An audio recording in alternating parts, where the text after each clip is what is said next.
What's going on, guys? In this video, we're going to go over some support and resistance levels, how you guys can play them. So a lot of you guys are trading futures, whether that is you're trading futures for a prop firm or you're trading futures for yourself on your own personal brokerage. Now, again, in order to make this really simple, it has to be really simple. And what do I mean by that?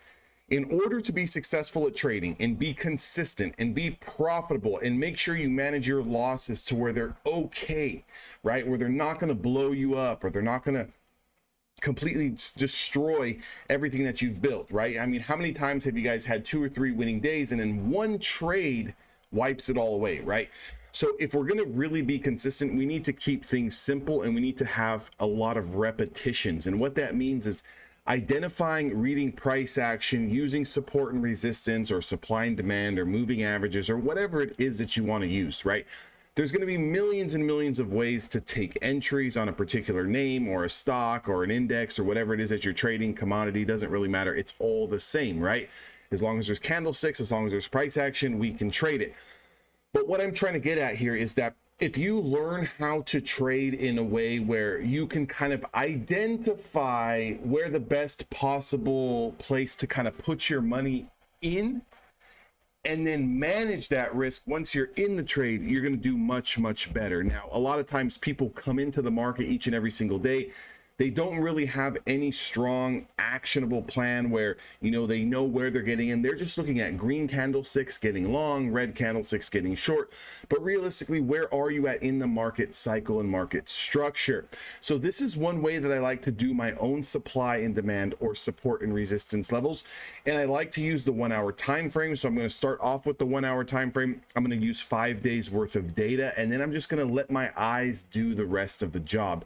And what that means is I'm going to look for multiple touch points or multiple areas where, you know, we had significant bounces from here or here or here, or significant areas where we got rejected like here or here or here. So if I was to just start back at last Monday, I kind of see this resistance level here where we tagged it once, twice, 3, 4, 5, 6 times before we came crashing down. So if I was to draw a box here at this first area going to Monday's price action and then kind of dragging it across, because that's what we want to do, guys. We want to drag it all the way across to where we do not see any candlesticks. And the reason why we want to do that is because what good is knowing what we already did if we're not ready for what's about to come, right? So if we drag it past our extended candlesticks, which is going to take us into Monday's trading action, I'm going to create a little bit of a range here, and this is going to be my resistance. Now you're going to see how this is going to play out again multiple times here as we go forward. But if we just look to Monday and I go ahead and I edit this box, and I like to make it red just due to the fact that's showing me where we had resistance before in the past. So it's just letting me know that there's sellers in the area. Now, if I go ahead and I look to the bottom here on Monday, even into Tuesday, I can see multiple touch points here where we bounce, here where we bounce, and here where we bounce before losing this area. Okay, so what I'm then going to do is draw another zone that I'm going to also continue to drag across the whole screen. And this zone, you're going to really see how things start to make a lot of sense. Okay, so if we drag this across to Monday, so that way when we do get into Monday's price action, we're going to be ready for it. I want to show you where I'm going to make this green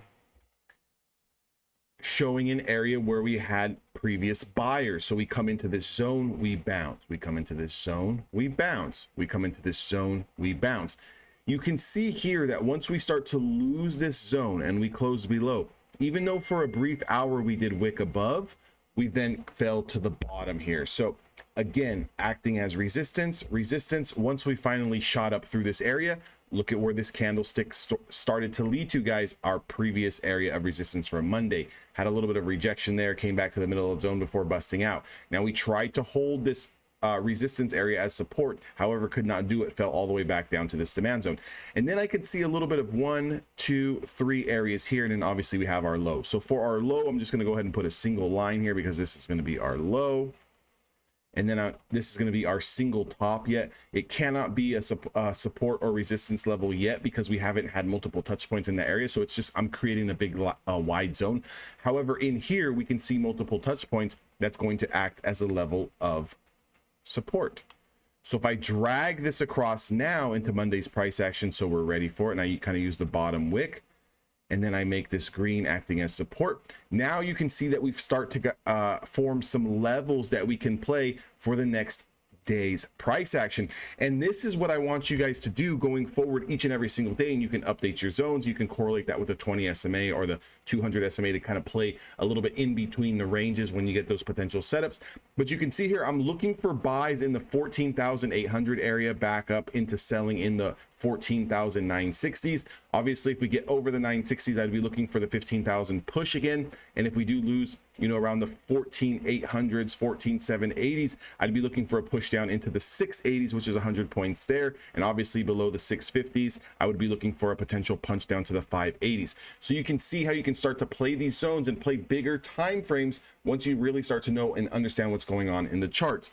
I hope this video helps you guys. If you guys want to see this price action live and you want to see how this plays out live, and maybe it's going to help you listening to me commentate and trade the markets live, join evolutiontraders.com, become a lifetime member, check my community posts. I only have 1 or 2 spots left. We're starting October, so I want a new group of students in there. Again, I've been working with some students for September. Some of them are doing really, really well for themselves, starting to understand the concepts a little bit more on a day in and day out basis. Again, it doesn't mean that you come into the room for 2 or 3 weeks and then we forget about you. I work with you as long as needed. You can schedule one-on-one coachings. We can go over charts. We can do live trading. We can get on the phone. We can watch price action and trade it live. I trade futures, I trade the NQ, I also trade options as well, Tesla, Nvidia, Apple, things like that. So if you guys are interested in that sort of stuff, and it would maybe be helpful for you guys to kind of see this play out in real live time, evolutiontraders.com, become a lifetime member. Again, I only have a couple of spots for each and every single month. As we're going into October, I got those spots opened up.